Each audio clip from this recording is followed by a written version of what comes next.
telle est l'impuanteur. Et bonjour à tous les amis, on se retrouve pour la 11e émission pour la 11e émission du Stinkcast. C'est un plaisir de vous retrouver, ça fait très longtemps qu'on n'a pas enregistré, pour le coup ça va faire 1 mois et demi, mais il faut que ça sorte pour le mois de mai, donc on fait ça vite, rapido. J'ai avec moi aujourd'hui comme invité Raphaël, encore une fois, bonjour, qu'on se partage le micro. Bonjour. Et Antoine, mon petit bébou Montagnon. Hello. Et on signe également un comeback avec un intervenant qui n'était pas revenu depuis le pilote de cette émission. Newt, c'était un plaisir de te retrouver, notre spécialiste Star Wars. Merci.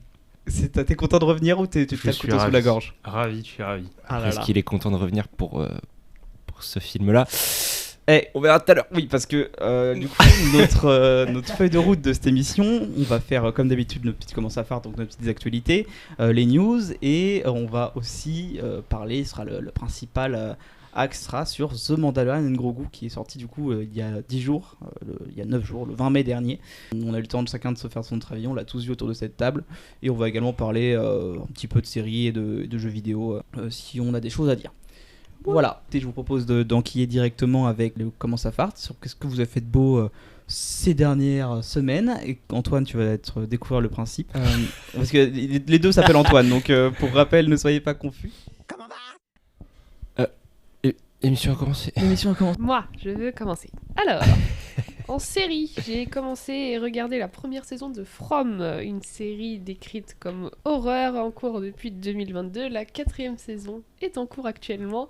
Ça fait un peu penser à Lost, assez cocasse puisqu'on retrouve Harold Perrineau qui joue également Michael dans la série Lost justement. Donc voilà, je regarde avec JL. JL est déjà il y a un jour en cours de... C'est trop bien. Si vous aimez les mystères, il y a beaucoup de mystères, mais c'est très bien joué. Enfin, pour la plupart, c'est très bien joué. Les épisodes sont assez tendus en tension, et pour le coup, c'est vraiment très sympa. Il y a une bonne ambiance, une bonne musique, de bons décors, et c'est assez original. Donc, pour l'instant, j'ai regardé que la première saison, mais ça, je vais continuer. Quelle plateforme? Alors, officiellement, si t'as 6€ à perdre, tu peux payer que Paramount+. Sinon, c'est sur MyCanal. Oui, voilà. Ce sera MyCanal. Voilà. Et par contre, pour petit disclaimer concernant From, c'est une série, c'est comme là, c'est du mystère sur du mystère sur du mystère sur du mystère. Donc, les personnages sont intéressants, ont des réflexions, tu sens que c'est pas des demeurés.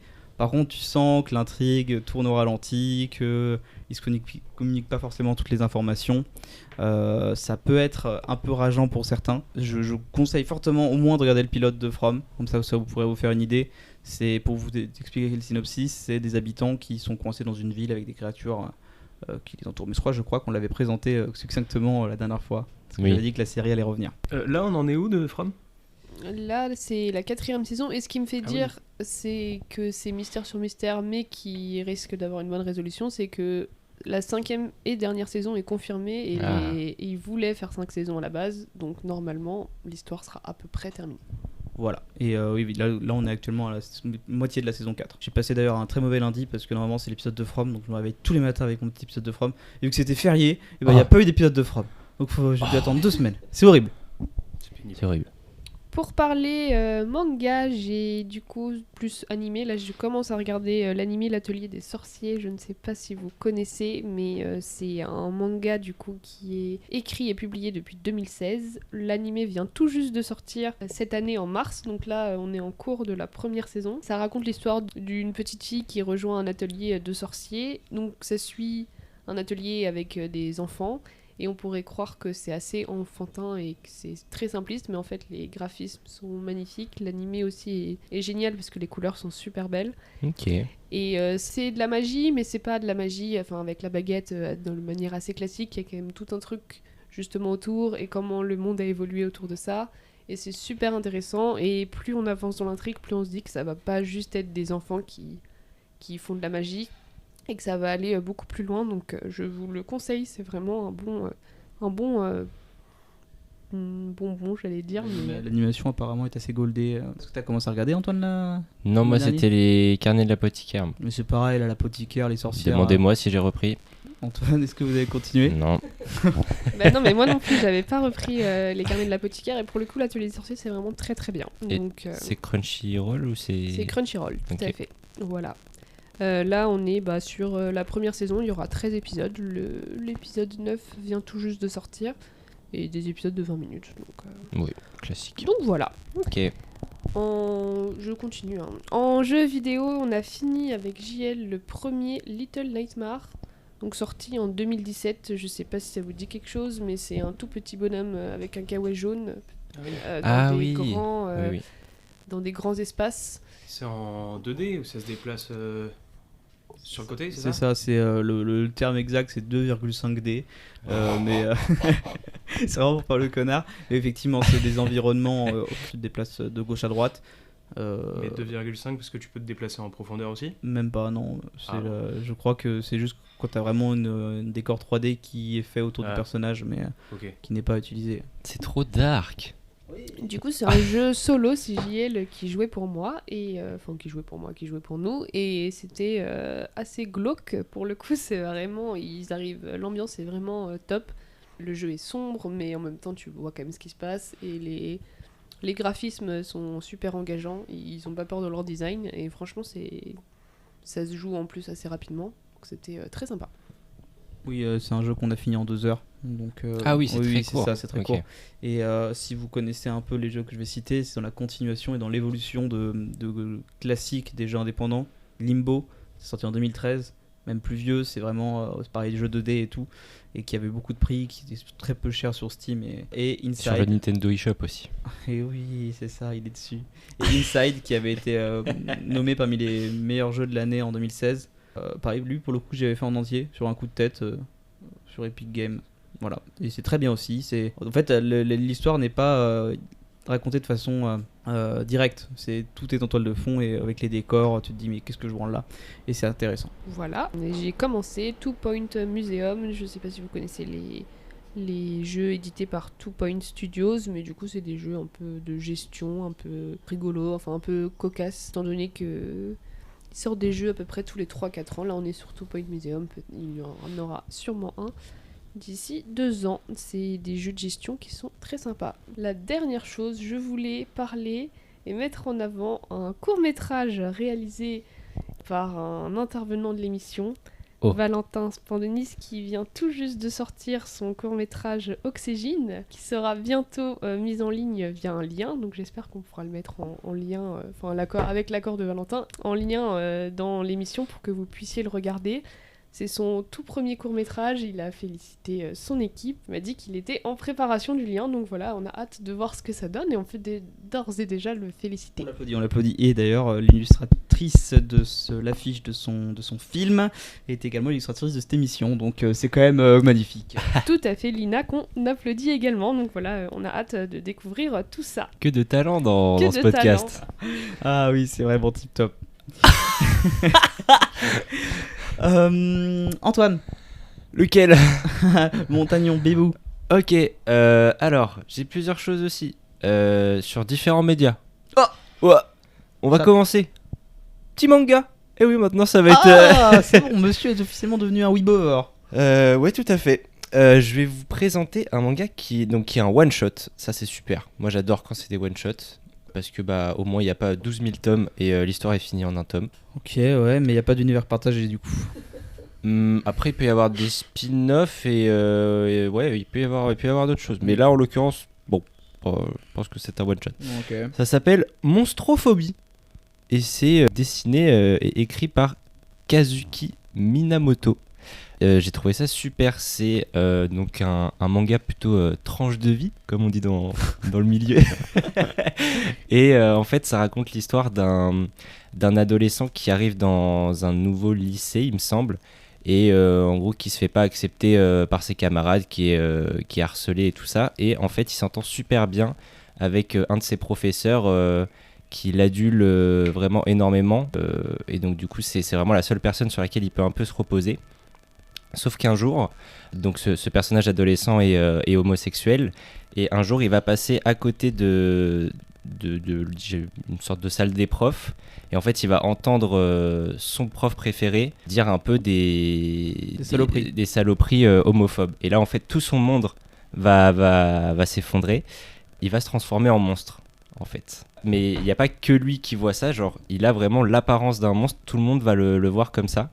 Et donc du coup on va essayer de comprendre pourquoi avec cet événement il s'est transformé en monstre et est-ce qu'il va pouvoir revenir dans son apparence d'avant quoi. Et j'ai trouvé ça vachement bien parce que du coup ça parle du coup d'homosexualité, de comment parfois on le garde pour soi et on le dit pas à ses proches et aux gens qu'on aime, et est-ce que justement cette peur d'être accepté ou non par rapport à nos différences d'orientation sexuelle et tout ça, c'est vachement bien fait. Sur le papier c'est un peu on a un peu peur que ce soit un manga qui soit un peu très triste, très dark et tout ça, et finalement c'est plutôt assez comique sur pas mal d'aspects. Donc c'est quand même un ton un peu plus léger. Si vous avez un peu peur de ça, que ce soit une lecture un peu trop sombre, c'est pas vraiment le cas. Et ça a été une bonne petite surprise. Donc voilà, je vous conseille ça si vous avez l'occasion. Vu que c'est un one shot, c'est une taille de manga classique ou tu sens que c'est un manga un peu XL C'est un peu plus long. Je saurais pas te dire le nombre de pages, mais je dirais. Parce que les volumes de Léviathan que tu nous as montré la dernière fois étaient plutôt épais, je trouvais. Ouais, après le format est plus grand que les mangas habituels. Là, c'est quand même un format manga plus habituel, mais je dirais qu'il y a plus de pages. Je dirais que c'est 2 tomes en un. Je dirais un truc comme ça en termes mais ça se lit quand même assez vite quoi.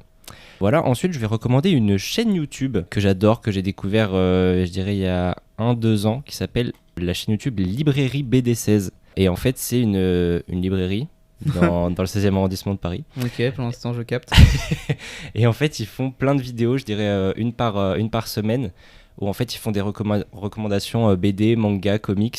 À cause d'eux ou grâce à eux, j'ai envie d'acheter énormément de choses. Ils sont passionnés, ils lisent énormément de trucs différents, de livres différents. Et ils donnent envie vraiment de tout acheter. Et c'est hyper passionnant. Et tu t'entends parler de titres que tu n'aurais peut-être jamais entendu parler avant. Donc c'est vraiment très très intéressant. Mais voilà, si vous voulez pas trop dépenser, ne regardez pas non plus trop leurs vidéos. Parce que vraiment chaque vidéo qui sort, ils ont des nouveautés chaque semaine. Et à chaque fois, tu as envie de passer à la caisse, quoi. Donc, est-ce que tous tes derniers commencent à fart découlent de là ? Mes derniers commencent à fart, pas spécialement, mais par exemple, les guerres de Lucas que je suis en train de lire, c'est un peu grâce à eux aussi. Okay. Après, ils m'ont donné énormément envie de lire le Supergirl Woman of Tomorrow. Donc, non, ils ont vraiment énormément de bonnes recos. Okay. Donc, voilà, je vous conseille ça. Et j'ai fait 2 petits rattrapages aussi en film, je vais aller très vite dessus, 2 films français. J'ai rattrapé Dossier 137 de Dominique Moll avec Léa Drucker, qui parle en fait d'une femme qui est dans la police des polices pendant l'époque des Gilets jaunes. J'ai trouvé ça incroyable, j'ai vraiment trouvé ça super. Je dirais juste que j'ai des petites réserves sur la fin, la manière dont ça se termine, mais c'est un sujet hyper passionnant parce que le film prend parti quand même politiquement, mais il y a vraiment ce côté où elle a envie de défendre ses collègues et en même temps ils font des crasses, ouais. Et du coup elle peut pas laisser passer ça quoi. Donc hyper intéressant. Et deuxième film, j'ai rattrapé Arco de Hugo Bienvenu, donc film d'animation français produit par Nathalie Portman, attention, ça vaut des points en plus.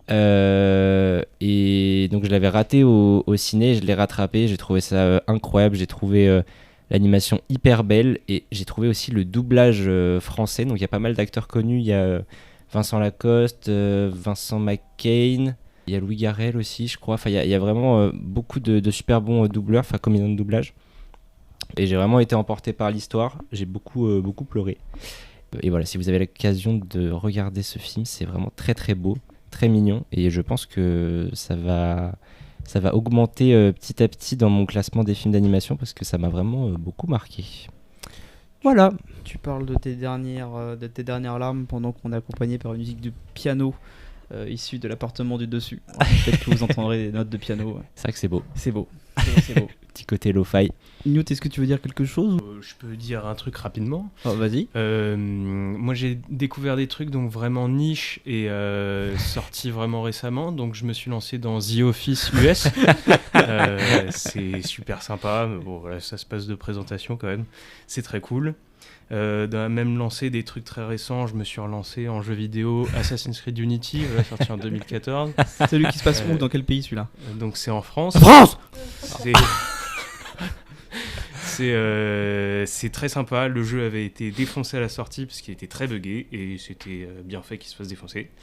Et aujourd'hui, il y avait des problèmes avec le ministre aussi. Genre le premier ministre de l'époque, qui avait défoncé le jeu en disant que c'était une honte pour le patrimoine. Oh là C'est vrai là. qu'il y avait plein de trucs comme ça. Assassin des Mais, Templiers. Bon. Le jeu a été bien patché. Pardon. Mais ça a été bien patché et c'est très sympa à jouer aujourd'hui. Et ils l'ont sorti. Enfin, il y a eu un patch PS5 qui est sorti, donc le jeu tourne en 60 FPS sur PS5 et c'est quand même plus agréable. Et en plus, le protagoniste s'appelle Arnaud, avec un O. Avec un O. Parce qu'il fallait quand même pas trop perdre les Américains qui auraient pu dire Arnaud. Je suis sûr que c'est la raison.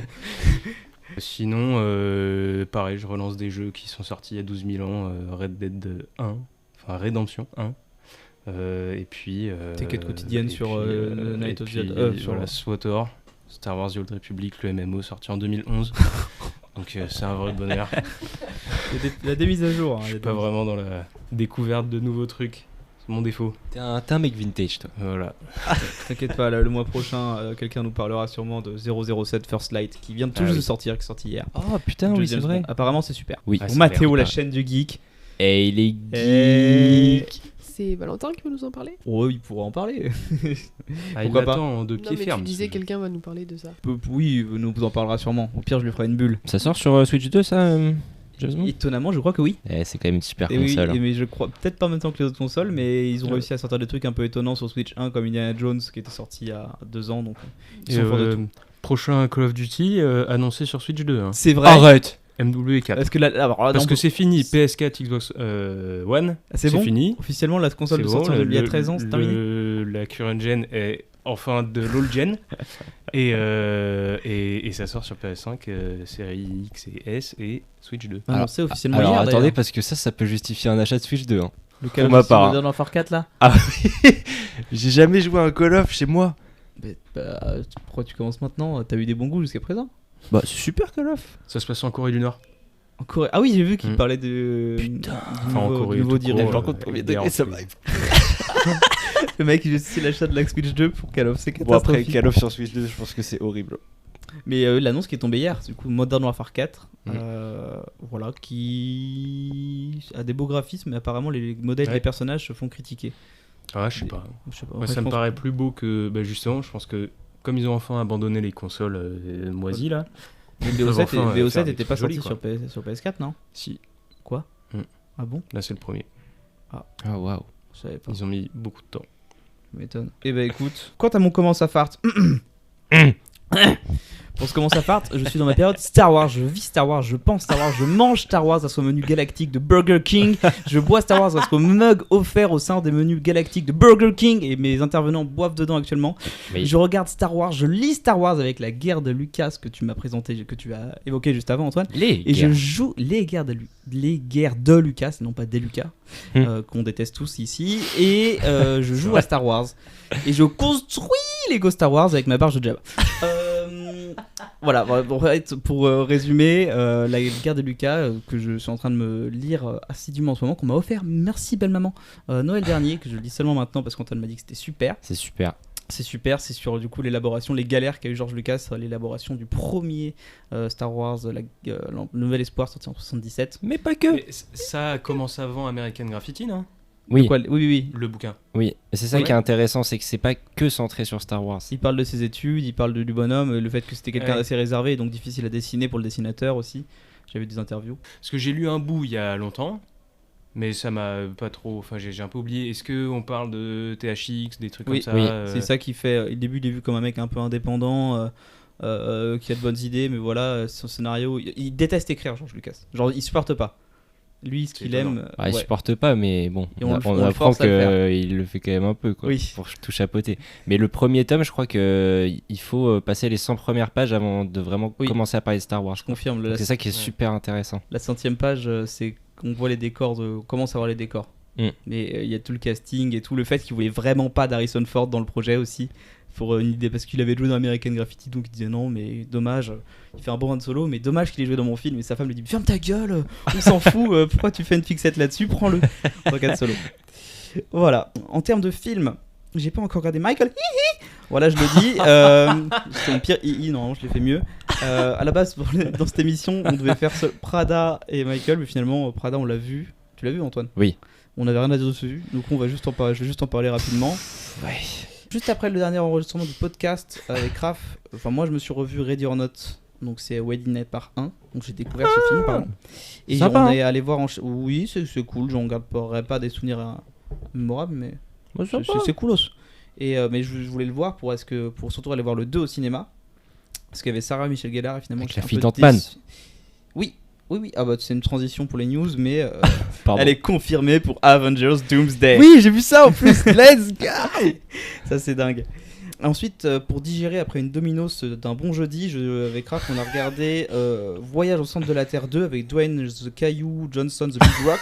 C'est un film de son époque, hein, franchement, début de la 3D 2011, Alors, exceptionnel. par contre, le premier Voyage au centre de la Terre, J'ai pas vu. moi c'est un film d'enfance, c'est un banger. C'est avec La baleine, The Whale. Pourquoi j'ai plus son nom? comment il s'appelle le mec Brendan Fraser. Merci. Voilà, Brendan Fraser. Et c'est trop bien Voyage au centre de la Terre. Alors après, attention, je l'ai pas vu depuis plus de 10 ans, mais Des fois, il faut dans mes laisser les souvenirs. choses dans les souvenirs. Mais dans Voyage au centre de la Terre 2, il y a pas une scène où ils sont sur des abeilles. Si.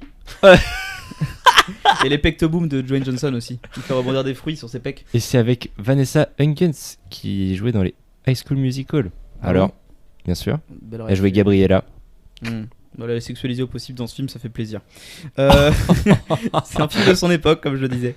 On a également vu le dernier Gore Verbinski, donc le réalisateur de Pirates des Caraïbes, mais qui est passé complètement, personne n'en a parlé, c'est Good Luck, Have Fun, Don't Die. Ça donne quoi? Bon, c'est quelconque au final, un film qui se perd un petit peu, il y a des idées un peu what the fuck, mais un peu tout ça pour ça qui se fait sentir durant la conclusion. Ok. En tout cas, moi j'avais bien aimé Good Luck, Have Fun, Don't Die, j'avais quand même bien aimé, j'avais trouvé ça cool. Pour les idées et puis pour le futur un peu. Le futur qu'il décrivait, enfin c'était assez intéressant. Non, pour le coup, il part quand même loin dans son délire et c'était assez appréciable. Ça parle d'IA? J'adore. J'adore l'IA. On va faire un super film dessus, ça dénonce. J'ai été super content également de découvrir. Oh, j'ai perdu ma note! De découvrir Okum, qu'on appelle Okum parce que c'est plus drôle.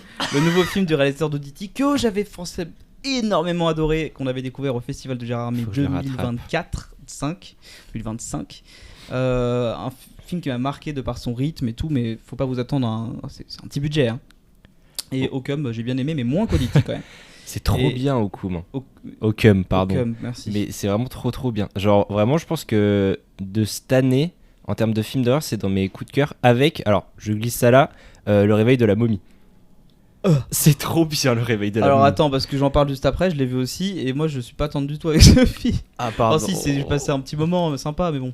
C'est tellement bien. Mais Okum, c'est vachement bien, allez-y. Et bah regarde Auditi, c'est mieux encore à mes yeux, et aux yeux de Raph aussi. Je crois que c'est sur Canal en plus. C'est sur Canal, ouais. Et j'en profite pour emmerder Lina qui a chié sur le film parce qu'elle ne l'a pas aimé. Bon, vous voulez dire un truc sur Okum? Moi j'ai adoré le décor, surtout. Ça fait très La suite, Hollywood l'hôtel, Tower un peu. C'était vraiment top. Après, JL l'a dit, je préfère Auditi par son originalité. Voilà. En fait, il est très fort pour les décors. Ouais, les décors sont assez fous. Les décors choisis et tout. Mais par contre. Mais même les créatures, hein. Moi à la fin, les créatures, j'étais en mode, oh, ça fait longtemps que j'ai pas vu des trucs qui me. Comme ça là. Ok. Bah, je sais pas. Film d'horreur, on pourra reparler aussi d'un autre tout à l'heure qui fait beaucoup parler en ce moment. Mais moi, Le Réveil de la momie, pour moi, c'est juste un film Blumhouse classique auquel on a juste coché la case gore pour certaines scènes. Ah, je suis tellement pas d'accord. Parce que Blumhouse, bon, moi j'ai quand même laissé pas mal de côté ces derniers temps parce que les productions sont quand même pas très alléchantes, quoi. Genre vraiment, il y a. Five Nights at Freddy's 2 notamment, ou alors un film qui s'appelle L'IA du mal, où j'ai pas envie d'aller voir ça en fait. Oh, vous êtes dur, il y avait Megan 2.0. Ouais, voilà, c'est bien ce que je dis. Non, en fait, moi justement, vu que c'est quand même. La Warner, c'est les mêmes producteurs que Conjuring et j'ai un peu retrouvé cette même euphorie pendant des Conjuring et du coup c'est pour ça que ça m'a beaucoup plu. Je trouve le film beaucoup trop long, mais il y a des vrais moments très méchants que j'adore dans le film. Je trouve ça fait pas si peur, même pas tant, mais je trouve que c'est un bon film d'horreur d'action armaté de temps en temps, quoi. Je sais pas. Ah si. Une fois sera suffisant. Et puis même je trouve que les révélations de la fin et tout ça c'est un peu mystique et tout. Moi j'ai vraiment bien kiffé. Hein. Ok, bah écoute, voilà. Tant mieux que ça te plaise. Bah, des goûts de merde apparemment, mais. Ouais, bah je me suis rattrapé le labyrinthe de Pan. J'ai pas trop. Le labyrinthe de Pan. Ouais. Goût de merde. Bah, moi j'ai pas trouvé ça si. Antoine, c'était avec moi pour ce revisionnage Enfin, pour visionnage ou revisionnage Visionnage. Et alors J'étais pas très content, sauf à la toute fin où le truc a pris un peu du sens et j'ai trouvé finalement que c'était bien. Ok. Ah ouais. Mais avant la fin, je me disais putain merde, il manque un truc dans ce film. Je l'ai regardé un peu en étant comateux, j'étais fatigué. Donc. Fun fact, c'est la plus grosse standing ovation du Festival de Cannes ever. Elle a duré 13 minutes 22 minutes. 22 minutes. On s'emmerde à force, hein. Comme le film. Non, je rigole, je n'y pense pas. 22 minutes de. C'est très long. Je l'ai pas vu, mais. J'ai également vu ce classique avec un K qui est Mortal Kombat 2. Oh là là, mais pourquoi s'infliger ça? Mais je suis presque au chômage, j'ai du temps. Bon, il est nettement meilleur que le premier, mais je le recommande pas. Nettement meilleur que le premier, déjà cette phrase elle est horrible. Ouais, Le premier, on est d'accord, c'était celui qui était sorti pendant le Covid là. oui, Direct oui, sur direct, HBO Max. Ouais, il n'y avait pas encore HBO Max à l'époque, c'était sorti. Un film sacrifié. Exactement, mais il avait fait des bonnes audiences quand même, donc c'est pour ça qu'ils en ont. Ouais. Greenlight en deuxième. Ah, le 2 a fait des bonnes audiences, hein. Non. Non. Gros flop. Pourtant, il y a William Butcher, Karl Urban qui prend le rôle. L'acteur de The Boys. Ouais. Ouais, il est bankable en ce moment là, je crois. Mm. Vu les retours. J'en reparlerai. Je me suis également rattrapé Le Diable s'habille en Prada 1 parce que j'ai toujours un film que j'ai regardé par extrait à la télé parce qu'il passe tout le temps à la télé, mais jamais Ouais. en entier. Et j'ai enchaîné sur le 2 au ciné. On en pense quoi la team pour ceux qui l'ont vu? Attends, t'en as pensé quoi du premier? Ah, le premier est très cool. Ah, ok. J'aime bien. Ah ouais, Ok. j'aime bien. Ok, Et ok. avec l'intro et tout. Enfin, même le montage, j'ai trouvé ça me tenait au trip. Emily Blunt, elle est super. Meryl Streep, Anna Thaoué, enfin, le trio est tip top. Et puis il y a un chauve comme toi dans le film, donc c'est super. Il est aussi drippé que toi. Ouais, c'est vrai. Et le 2, on en pense quoi? On va faire comme s'il n'avait jamais existé. Alors, C'est un peu dur. je suis pas aussi catégorique que ça. Je trouve que la problématique du film, c'est que je trouve que ça manque quand même de budget. Genre, vraiment, il fait faucher le film. Et on dirait quand même plus un film de plateforme qu'un film de cinéma, pour être très honnête. Après, je trouve que les persos sont forcément hyper attachants, donc moi, ça me fait quand même toujours plaisir de les revoir. Néanmoins, je trouve le film assez feignant sur son scénario. Il y avait des bonnes idées, mais je trouve qu'il va pas jusqu'au bout sur la gestion des médias aujourd'hui et tout ça. On sent qu'ils veulent prendre un autre parti sur le propos du milieu de la mode et tout ça, et en fait, ils vont pas jusqu'au bout. Et même pour les gens qui ont envie de voir de la mode, très peu de défilés et vraiment de vêtements de créateurs et tout ça dans le Oui, film. Donc, et ça, c'est ce que j'ai trouvé chiant. Parce qu'on tourne un petit peu et on te montre des robes très très moches. ouais. Voilà, qui sont pas appréciées par Meryl Streep. Mais j'ai bien aimé ce qu'ils ont fait de Meryl Streep. Enfin, pas tout, mais le fait qu'elle te la montre un peu comme une boumeuse. Oui, oui, On doit la maintenir pour pas qu'elle dise trop de dingueries. C'était un peu drôle. Mais ouais, non, c'est pas très très bien. Après, ça cartonne, hein. 600 oui, millions ouais, au box-office. c'est une dinguerie. Et Anna Thaoué, j'ai pas aimé l'évolution de son perso. Elle a l'air encore plus cruche que dans le premier film. Alors qu'elle pourtant c'était une grande journaliste. Bah, ma soeur, elle me disait pareil, mais moi je trouve que ça reste quand même le perso, genre elle est comme ça de base. Mais... C'est une grande journaliste. Elle est hyper niaise là. Elle croit, on lui donnerait le bon Dieu sans confession. Ouais, je sais pas. Moi ça m'a fait quand même un petit peu pleurer sur la fin. J'avoue que ça m'a un peu. Oh là là. Mais c'est super. Non, moi j'ai pas du tout aimé. J'ai pas du tout aimé ce qu'ils ont fait des personnages. Je trouve que t'as aucune évolution alors qu'on parle quand même d'un film qui 20 ans plus tard, donc t'es quand même censé avoir un minimum d'évolution. Je trouve que Meryl Streep, c'est peut-être un peu drôle qu'on te la montre comme une boumeuse, mais quand bon, c'est peut-être du spoil, mais quand à la fin du film elle annonce que personne ne peut faire ce qu'elle fait, enfin au bout d'un moment t'as peut-être envie d'un minimum d'évolution, alors qu'elle elle l'approche de la retraite quand même. Faudrait peut-être un minimum se dire que s'il y a des gens qui peuvent faire ce qu'elle fait, enfin Nigel il est là depuis 20 ans Meilleur perso. et on lui accorde un petit discours et c'est oh là là, il est tout ému alors qu'il fait très bien un discours dans le 1, enfin moi ça marche Andy, sans je suis moi, ça. désolée, mais non, Andy c'est pas possible. Enfin, comme dit JL, elle est super niaise et elle lèche les bottes de Miranda alors qu'elle a jamais.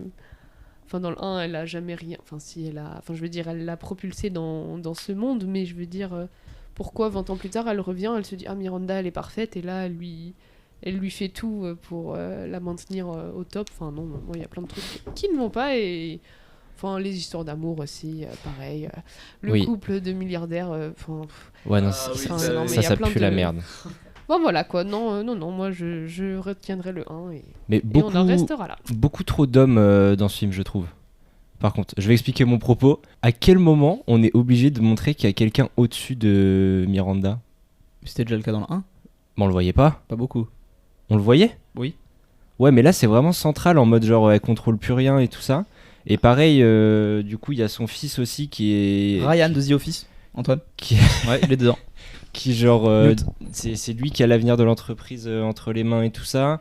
Et pareil pour le Sugar Daddy d'Emily Blunt et tout ça. En fait, on s'en branle de ces persos-là, genre. Et puis même, ça décrédibilise les persos féminins et tout ça. Genre, je trouve ça nul. À chier. Ouais, Alors- mais après, t'as un Deus Ex Machina avec la milliardaire qui n'a aucun sens d'ailleurs. Je comprends pas comment. Oui. Ça n'a aucun sens. Tu fais l'état de ce qu'on présente du personnage dans le film. C'est la femme d'eux et elle peut racheter au mec riche. Enfin bon, je reviens sur ce que j'ai dit. C'est pas si bien le diable s'habille en Prada. Ah, ça me fait plaisir ce retournement de veste. Non en mais 5 minutes. en vrai c'est vrai que j'ai repensé à ça, j'étais en mode putain c'est vrai que ça c'était vraiment pas bien. Mais non en fait c'est bien pour les persos qui sont quand même toujours attachants. Mais voilà on aurait pu très bien se passer du 2. Mais ça n'entache pas le 1 non plus. Oui, ça n'entache pas le 1. On aura appris que Meryl Streep est une workaholic. Voilà, elle adore le travail. Ah.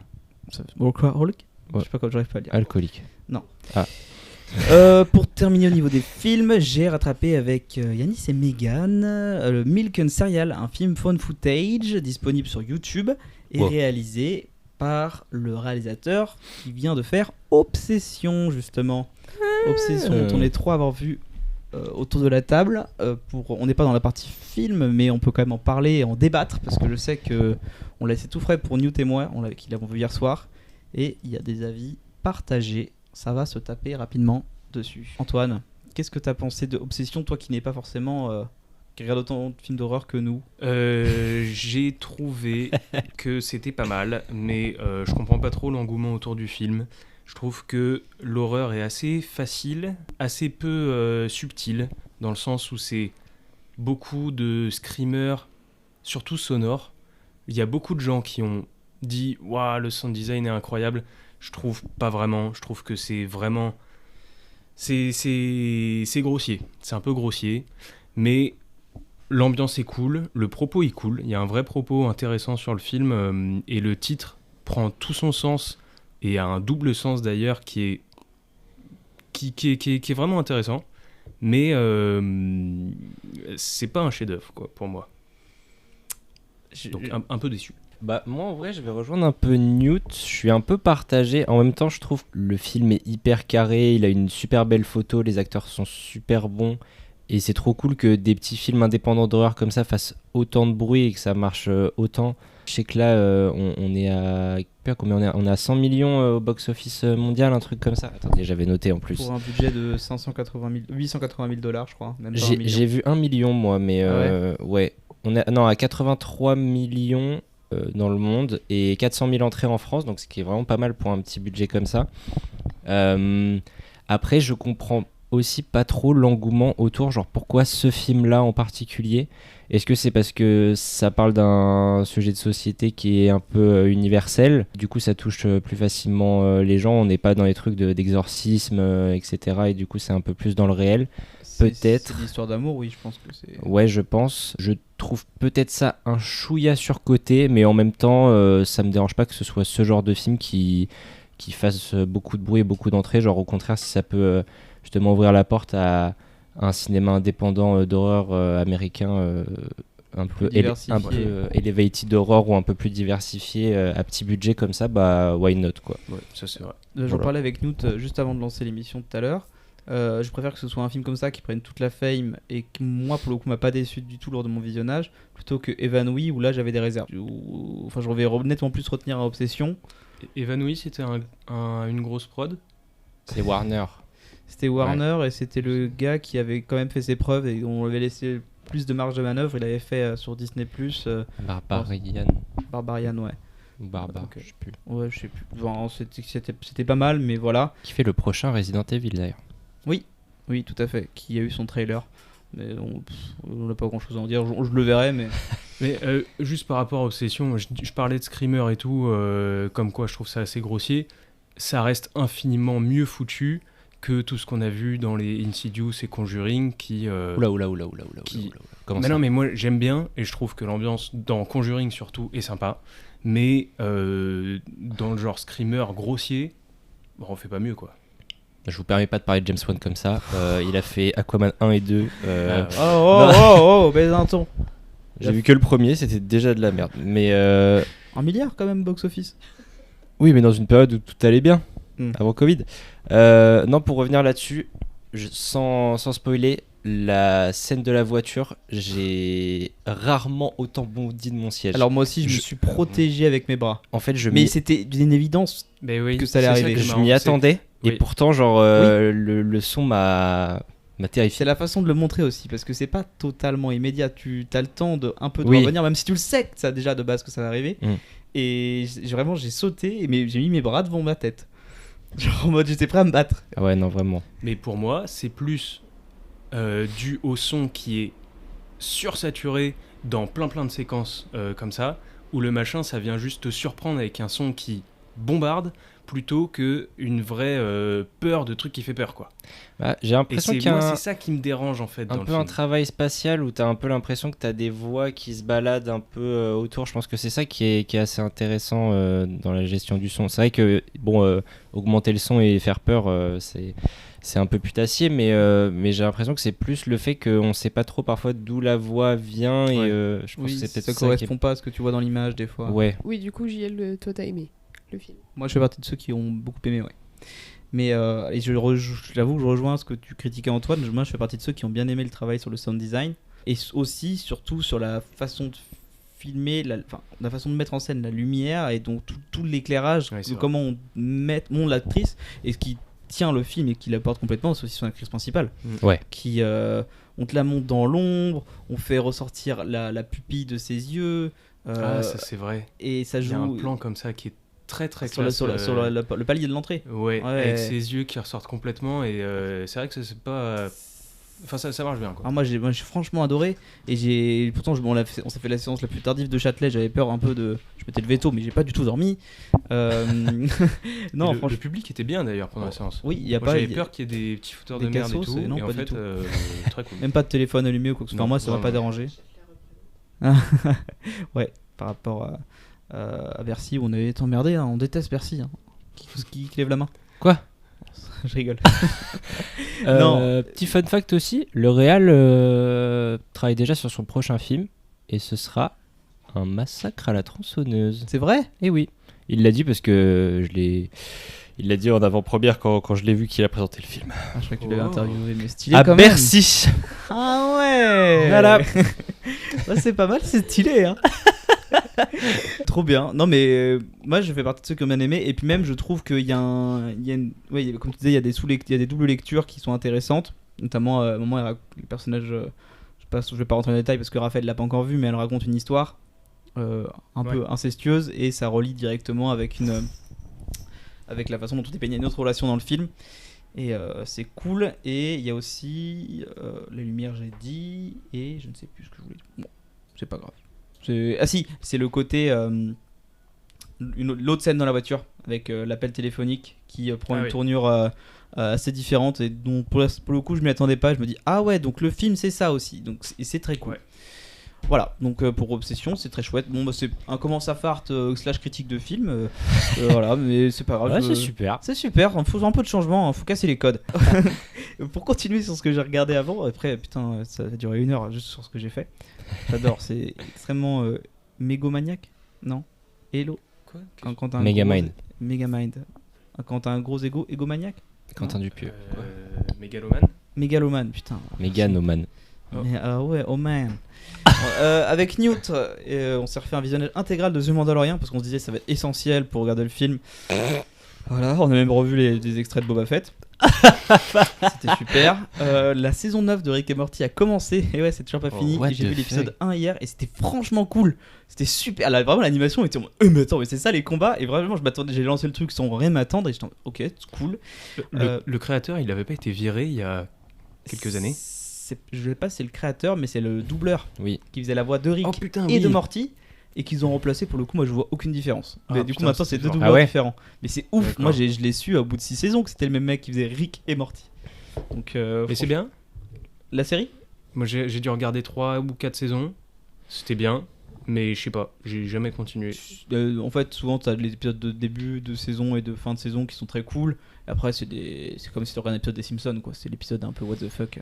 Moi j'aime bien. Ouais. Et puis le fait que t'aies pas 30 épisodes par saison, ça rend tu peux te motiver à regarder cette série d'animation pour adultes plus facilement qu'une autre, selon moi.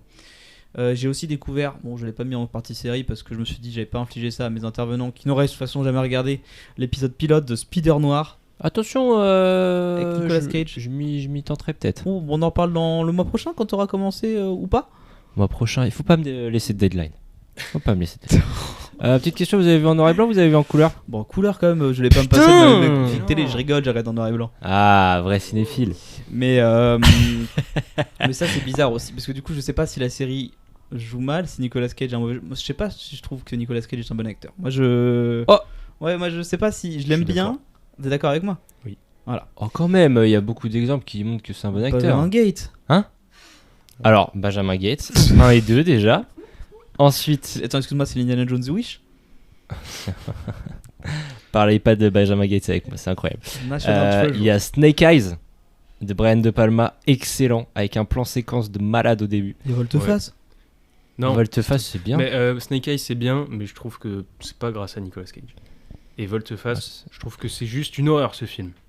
Je l'ai vu Je suis navré, mais jamais c'est- terminé. C'est J'étais en cours. Après, trop qu'est-ce qu'il y a kitsch, de- trop ces têtes de con tout le temps. C'est rigolo 5 minutes, mais ça, tu rentres pas dans le film. L'apprenti Je suis sorcier, désolé. banger. Raphaël me l'a fait regarder. C'est trop bien l'apprenti sorcier. Il a pas fait pour payer ses œuvres d'art, ça Si, je crois qu'il allait pas très bien à ce moment-là, mais C'est fini maintenant, il va mieux. Parce qu'il- ouais. non, mais mon avis Et sur la- Long Legs, il était vachement bien dans Long Ah Legs. ta gueule, il y a une suite d'ailleurs, ça m'insupporte. Il y a une suite à Long Legs de prévu. Je l'ai pas mis dans les c'est news. logique. Ah non, c'est pas logique, c'est nul. C'est vachement bien Long Legs, c'est C'est des gros nul, rageux, c'est c'est des gros nul. rageux, ils aiment pas le cinéma, voilà, bon, c'est tout. Bon, bah, et la série, je sais pas quoi en penser pour l'instant. Je sais pas s'il s'inspire des films de ces années-là ou quoi que ce soit. Pour l'instant, je trouve qu'il y a un mélange bizarre et tu sens que ils ont des problèmes de droit de partout. Avec l'acteur qui s'appelle Ben Reilly. Il s'appelle pas Spider-Man, hein, il s'appelle The Spider. Voilà, pour vous le dire. Ah. Voilà, ça pour vous poser un peu le décor. Ouais, j'allais dire que Nicolas Cage, il joue vachement bien dans The Flash aussi. Ah, ok, j'avais oublié. Pour rappel, tu l'as peut-être pas la ref, mais à un moment, t'as une scène avec le multivers qui part en couille et tu vois un Superman aux cheveux longs qui arrive. Et tu te dis qu'est-ce que c'est que cette merde et tout. Et c'est Nicolas Cage en CGI qui tire en rayon laser sur une araignée. Voilà. Parce qu'en fait, il y avait des tests, il y avait des photos qui ont fuité des années 90 où Nicolas Cage aurait dû faire un Superman dans l'univers de Batman de Keaton. Je me demande si Par Burton. par Burton, ouais. Et ça, c'est pas fait.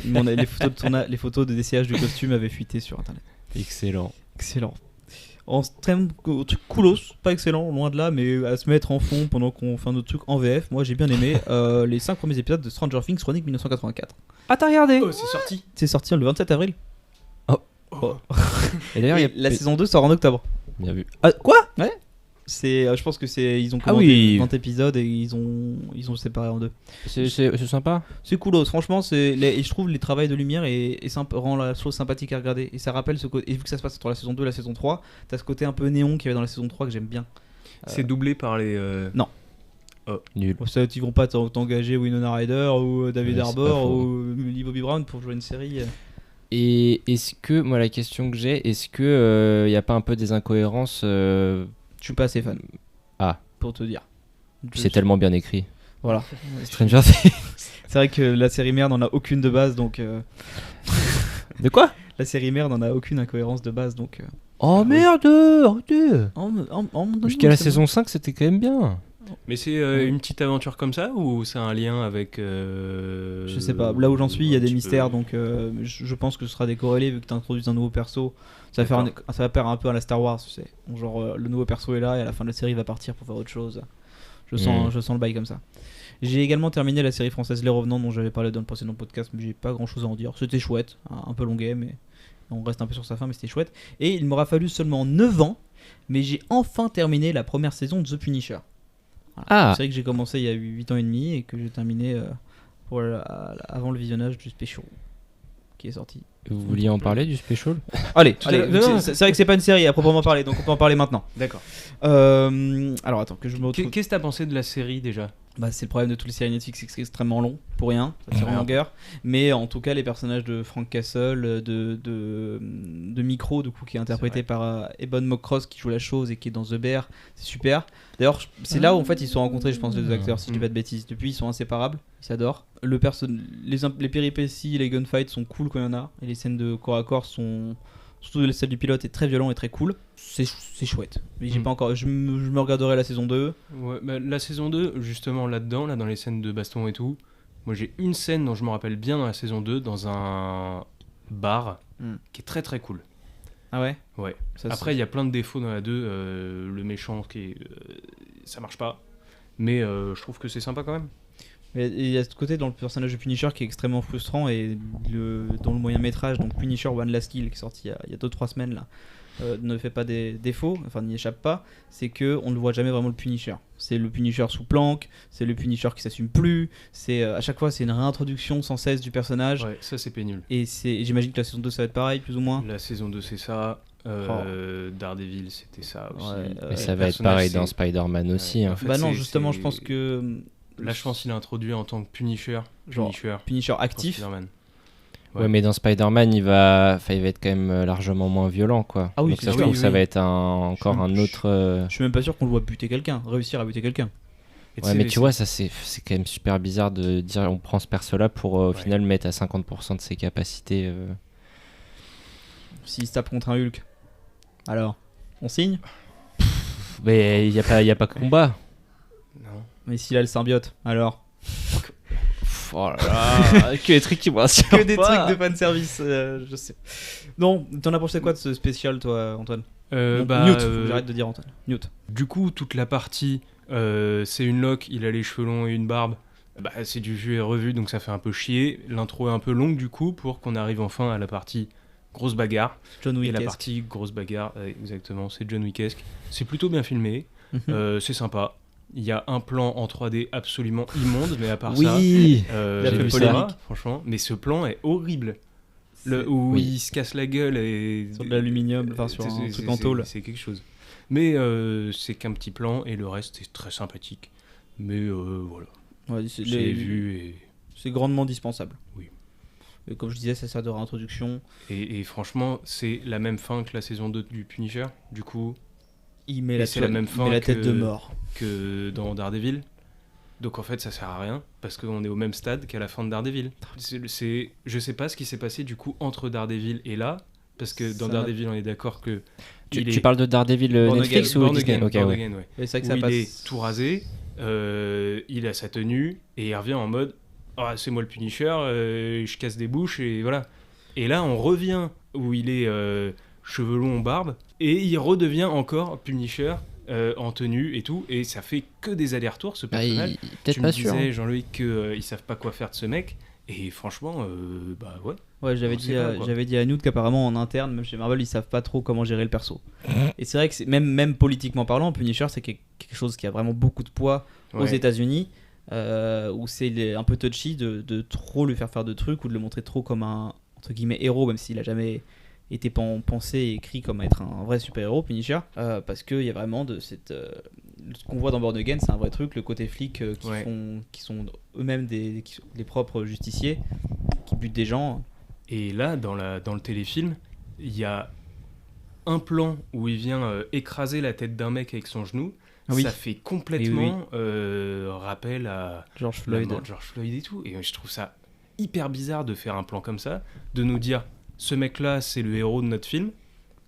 Enfin, c'est complètement bizarre, je trouve, comme Ok. façon de faire.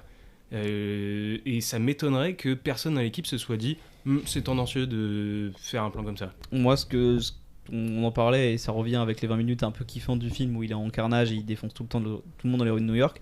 D'ailleurs, on se demande vraiment si on est à New York parce qu'on aurait dit plutôt une ville en Honduras ou quoi que ce soit, parce que vu comment c'est la merde, tu te dis mais comment ça fait qu'il n'y a pas les policiers ou des super-héros qui sont là, genre Spider-Man ou Non, mais il est les en Avengers. vacances. Ouais, ça, Ah non, mais là, c'est le problème vraiment des- de l'univers partagé. Du truc d'avoir un univers partagé. Parce que là, vraiment, c'est la guerre civile Ouais.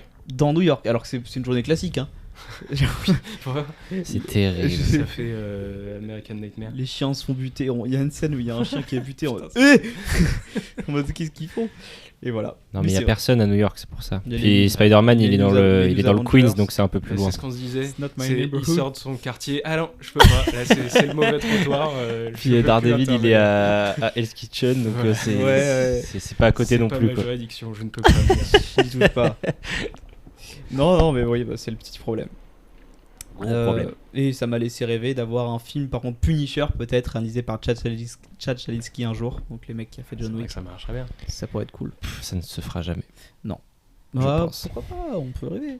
Avec le succès de Spider-Man, Mais il peut-être. n'y avait pas eu l'équipe de. Son pote là. Ils avaient pas bossé sur Daredevil. Pas Daredevil, sur Deadpool ou je sais pas quoi. Ça Il me n'y a pas parle. eu un lien. Ah, Blade, il vient. Chad Stahelski, je crois qu'il vient de Blade, c'est à la base. Ah bon? Et de Matrix. Blade, le film, Matrix, oui. le film est en tournage. Non, Le film va sortir Non, le film sort pas. Ah. Il n'existera pas. Je retrouverai le truc. Oui, je te enfin, dirai. je crois qu'il y a un lien effectivement dans l'équipe technique. Avec jeux vidéo, bah écoutez, moi j'ai avancé sur mes saisons Fortnite, c'était mon passe de combat est terminé. Ils ont mis le Devil Dinosaur en personnage jouable sur Marvel Rivals, c'est un putain de T-Rex.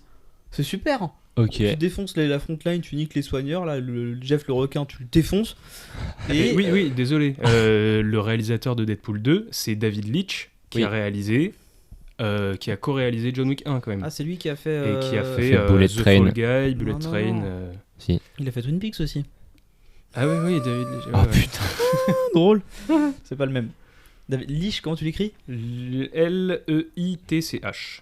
Un super C'est la réel. copie Wish. Et ce mec-là, c'était le cascadeur de Brad Pitt Oui. dans Fight Club. Ah Et Chad Qui Stahelski est notre de étant ses le cascadeur de Neo. Putain, c'est Dans marrant. Matrix. Ça, pour le coup, c'est marrant. C'est toute la team de.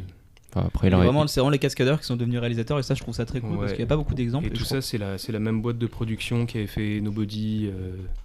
J'ai pas vu ça. il aurait pu rester cascadeur. Oh, Oh Antoine. Oh merde, c'est pardon. rigolo, c'est rigolo. Non, Bullet Train, c'est à chier. Et j'ai commencé ce matin même. J'ai fait les 30 premières minutes d'intro. Antoine, j'ai joué quand j'étais tout petit mais j'étais trop bête pour comprendre et je pense que je suis toujours très bête. Newt, j'ai commencé Night of the Old Republic 1 sur ma Switch. Oui. Un jeu que j'avais acheté il y a un an et demi. Voilà, c'est le portage de le jeu qui était sorti sur Xbox en 2003. Il est sorti quand 2004 ouais, peut-être peut-être. 3 ou Donc 4. ça a vieilli et c'est un peu archaïque de la mécanique mais ça reste très cool.